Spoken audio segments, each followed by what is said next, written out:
Hello people, and thanks for dropping by. Philippine life through the eyes of an expat, and Stephen here. I think today's video is going to be about, and it's been a request actually by a few subscribers have said, what made you come to the Philippines and you not retired? So I've got no pension, okay? And it's a good topic, it's a good question.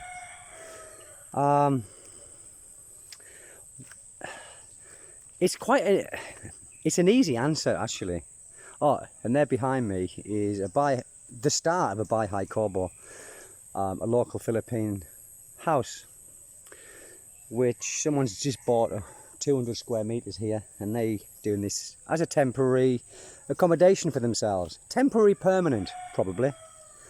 Anyway, what it was, when I was 48 years old, I made a decision that I was going to retire at 50.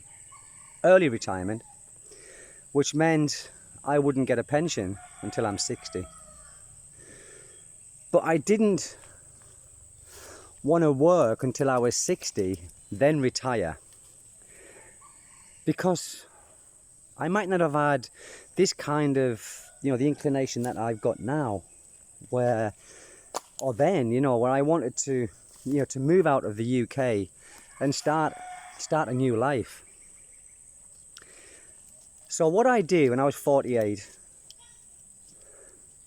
during the 6 weeks summer holidays in the UK when all the schools closed down, I thought I want to go to Japan and just have a feel of teaching in a different country.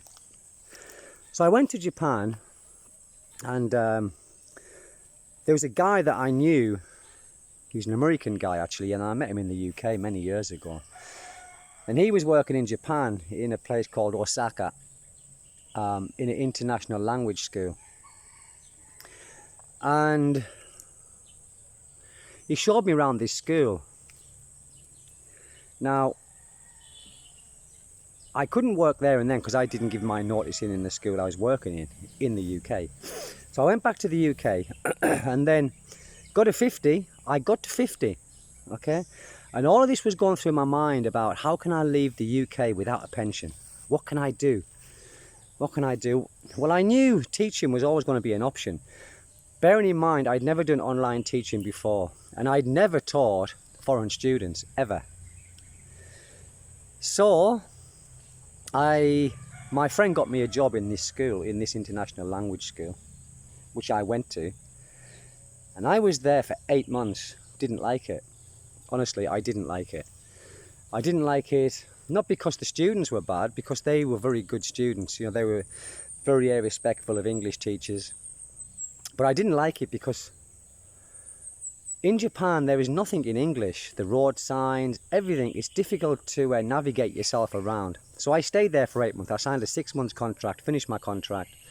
They wanted me to continue and sign another contract, which I declined. Then I went back to England, and bearing in mind I quit my job by this time, and I'm thinking, what have I done? What have I done? Have I done the right thing? And all these doubts were starting to go through my mind.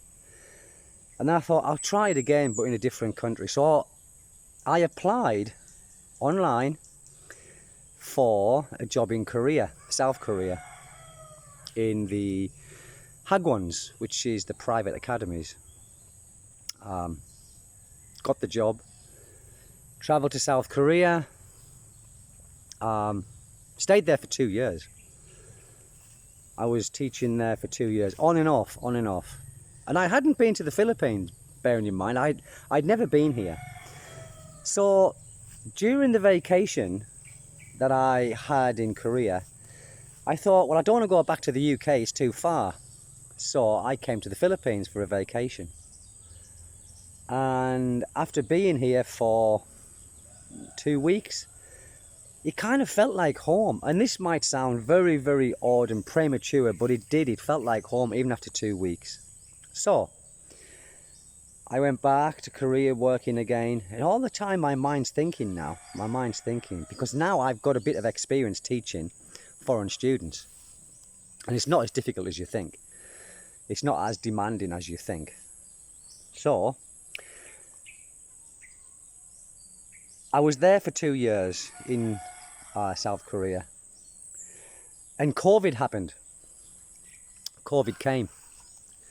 Now, I was working for Samsung English. Many people just think of Samsung as appliances, but I was working for Samsung English. They got many academies. Now, they said to me, they said, Stephen, you can stay here on full salary, even that there was no students because everyone had to stay in the house, but they wanted me to stay there. So I said, well, thank you for that, but I think I'm going to go to the Philippines and I will come back. Anyway, I come to the Philippines in the January of the start of the COVID, and there was a lockdown. So I was stuck in the Philippines. I thought, oh my God, what am I going to do? I had some savings. I had a fair bit of savings, actually. Not a fair bit, but I had enough to see me through for a while. And I was stuck in Dipolog City, which is not far from here. Now here, the governor wasn't as strict as what they were in other provinces, so you could still move around here. And I started to go fishing, met some guys, and thought, you know what, I'm going to see if I can get an online job, teaching online. And there were so many applications here. There were so many teaching applications, platforms. So I applied for a few. And I didn't want to work for a Philippine company because I wasn't a resident then. I was only a tourist, and it's illegal to work here for anything to do with a Philippines company. So that was out of the question. So I applied for this company. Had to do 3 trial lessons. What's wrong with that? The shadows. I did 3 trial lessons, and sorry if you're going dizzy. I'm just trying to turn around so it's not as dark as what it looks like here on my phone. So I got the job, okay? So I started teaching online. I didn't really like it to begin with. I'll be honest, I didn't really like it to begin with. But I thought, well, what do I dislike most? Do I dislike going back to England? Or would I dislike going back to South Korea when the COVID was finished? Or do I want to stick this job out? So I stuck it out. And then I started getting regular students that I'd seen before previously in the classes. And thought, this is not so bad. Yes, the salary wasn't as good as what it was when I was working in Korea, and certainly not as good as what it was when I was working in England. But it was survivable. I could survive here. Then I swapped jobs with a different company. And the company was based in the UK, and it was called Brit English. And they were paying good money per hour. And so I was able to do more things. And by this time, bearing in mind, I hadn't met my wife now. So I was on my own. Still loving the place. I wasn't bored. I had many friends here that I'd met, and angling friends. I'm not a drinker, so I didn't really go to the bars very much. I did go to a couple, periodically, but it wasn't for me. So, to cut a long story short, I met my wife and we got together. We were together for a few years before we got married. We got married and now I've got a son. And now I'm a permanent resident. I'm not on a tourist visa anymore. So what I'm trying to say is, for the people who are not here and they are thinking about, and it doesn't necessarily mean the Philippines. This is my little puppy, look, he follows me everywhere, look. Here, follows me everywhere. Jackie. So yeah, what I'm trying to say is, if you want to take the chance, take the risk, before you get too old and you have a little bit of financial savings, then why wait until you are retired and you get that full pension? Because bearing in mind, every year that goes by, you can't get that back. And every year that goes by, when we get older, we become less enthusiastic to do things. And we really do. And it kind of puts us off when we get older of doing the things that we wanted to do when we was younger. So, yes, my story could have either easily gone the other way, where I'd made a big mistake, I couldn't make it in another country, and I would have had to go back to England, not in the job that I was doing, but I would have had to find another teaching job in a school. Would it have been easy? I really don't know. I only worked for one school in England, so I don't know if that would have been easy or not. But I didn't, I stuck it out. And believe me, I had some tough times. I had some tough times, and many people might have given in and gone back. But I was determined I wouldn't do it. I was determined I wouldn't give in, and I wouldn't go back. I was going to fulfill what I wanted to do, by hook or by crook. And touch wood, and by the grace of God, I did. So guys, listen, only you can make this decision. I can't make it for you, and I wouldn't even dream of trying to make a decision for anybody. But think about it. Think about what you can do. Most English speakers can teach English online. Regardless of your vocabulary, the words it doesn't matter. Many students just want conversation. Just want simple conversation. With the company that I work for now, it's a bit more intense. They're doing IELTS and TOEICs, TOEFL, things like that. OPICs, so I have to do lesson plans for them. But there are many companies where you don't have to do that. And you can easily get a job teaching English. Honestly, regardless of your education, it doesn't matter.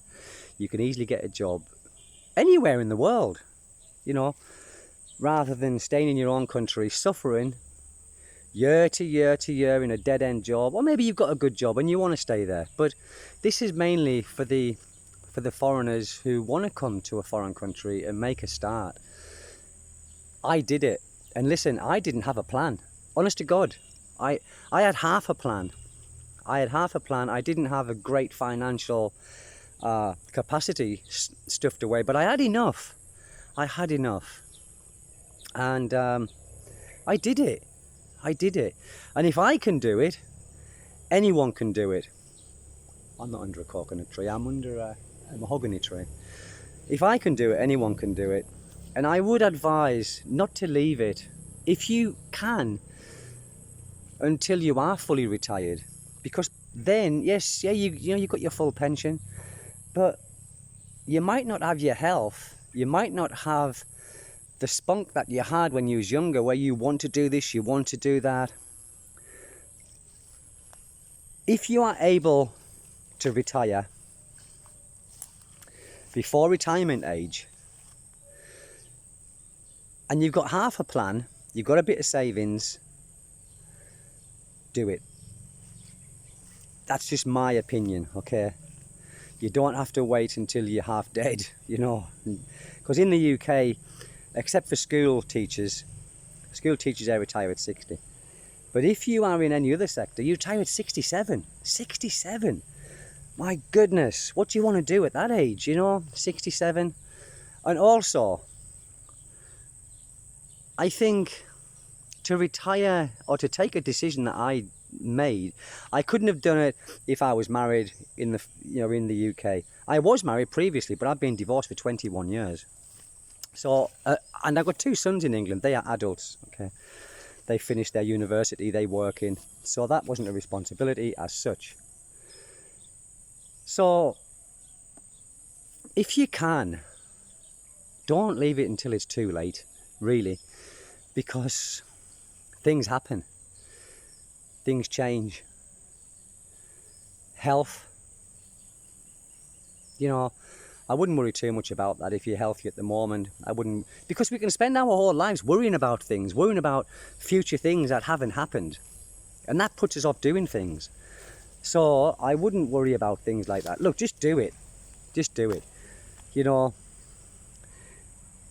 If you don't do it, then you'll never know. You'll never know if it was the right thing or the wrong thing.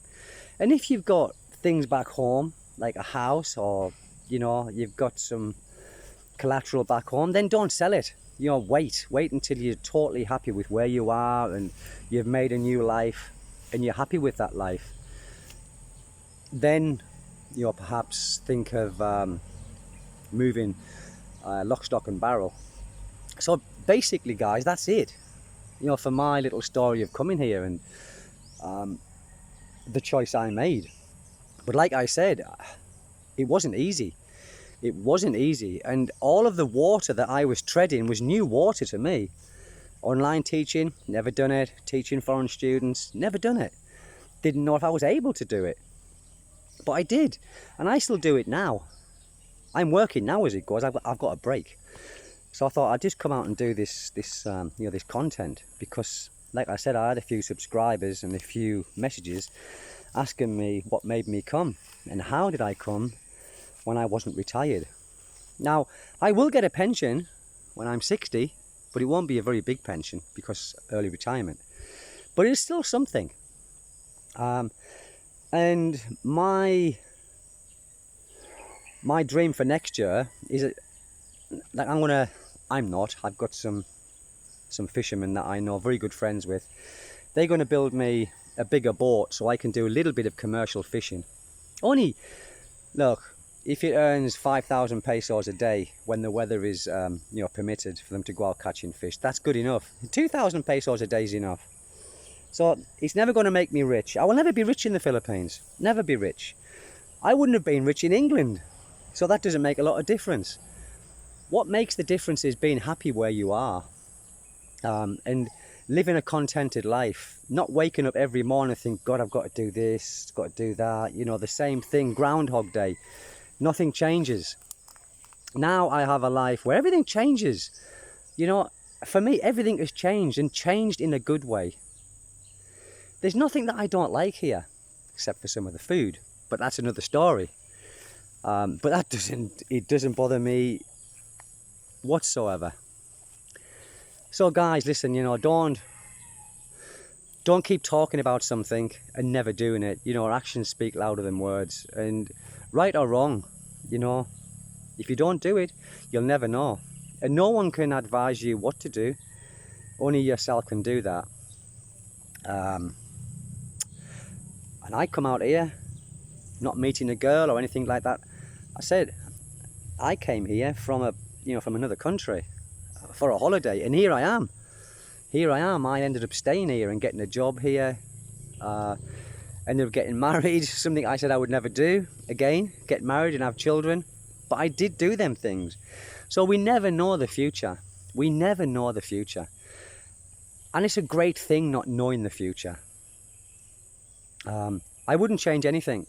I don't regret leaving the UK.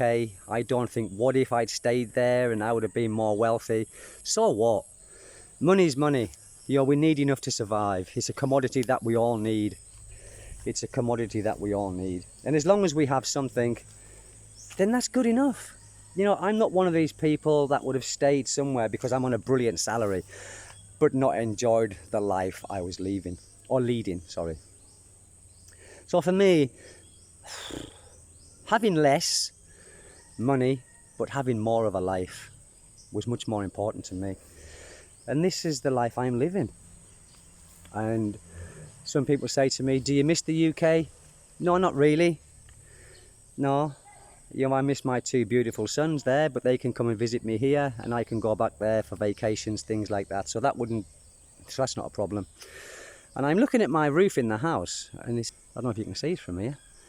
It's starting to rust in place. You know, I'll have to stick some paint on that. Well, not me, it's too high. I don't like heights. So I don't miss the UK, and I've certainly got no regrets. And you know, another thing, if we don't try anything, the only regret that we're going to have is that we didn't try something. That's a major regret that we will have. So I think, try some things to have those regrets. If you don't have any regrets, then have we lived a good life? You know, I had regrets when I was living in England, and I think the biggest regret I would have had is if I didn't do what I'm doing now, and I'd have waited till I was 60, I'd have full retirement pension, and then I would have been that much older, and I wouldn't have had what I've got now. I'm not saying you guys can't have what I've got now, because you can at any age. Age is just a number. That's what they say here. It's simply a number. But don't leave it until it's too late. If you've got the financial capability and you can live in a foreign country, do it. Honest to God, do it, because the way the West is going, especially the UK, it's becoming a terrible mess. A terrible mess. I'm not into politics, but I've just seen how my life was in the UK. It was Groundhog Day. At least here, I've got breaks in between my classes. I can pick and choose when I work. If I need a bit of extra money, I will work harder. I will do more hours. So my options are open to me. And like I said, next year, because I don't want to teach for the rest of my life. I don't want to be teaching for the rest of my life. I truly don't. So a fishing boat, a commercial fishing boat, maybe something around about 32 feet in length, with nets, as they call it here, a pukot. The net will be about 1,500 meters long, 1,800 meters long, and 14 meters deep. And that's going to cost me around about, for the boat and the nets and everything, because it's going to be a brand new boat that is built, and the engines, maybe 400,000 pesos all in. Yes, like $10,000 or a bit less. But that's business. And again, like the house, like it's something that I can leave my family, because I'm not going to skipper it.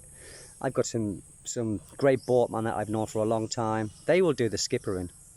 So this is an income as well for my wife. And fish and rice always sell in the Philippines. You can never have enough of it. So you'll always make an income.